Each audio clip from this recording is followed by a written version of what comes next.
How to use Capcut video editing for beginners. If you want to use Capcut as a complete beginner, what you have to do is first, assuming you've already downloaded the Capcut app, let's just launch it. So now when we open the Capcut app, this is the default interface you will see. On the Edit tab, you can choose the option to create a new project to begin editing, and you can use some of the tools that are available. If you go to templates, you will see all the different templates that other people on Capcut have created, and you can choose to make your videos based on these templates.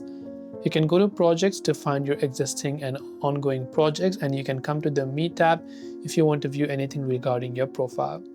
Now, if you want to begin a new project and begin editing a new video, we can tap on New Video.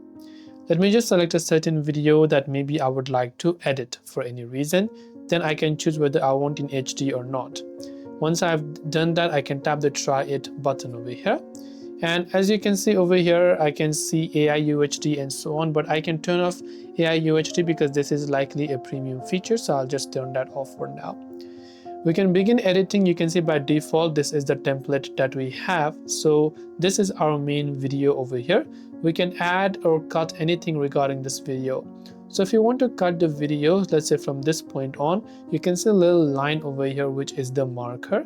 When we drag our video to a certain portion on that line, we can tap the split button over here to split this video into two. So you can see now it's been split in two parts. We can crop the video as well if you want by dragging it down like this. If we come back, you can just add some audio, add some text, add some effects as well, add some overlays, captions, filters, adjust the filters and all the lightings, stickers, and all of the other options.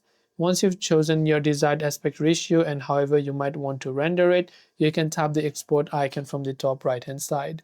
This way we can use Capcut as a beginner. Hope this video helped you out. If you have got any questions, feel free to leave them down. Thank you for watching. See you in the next video.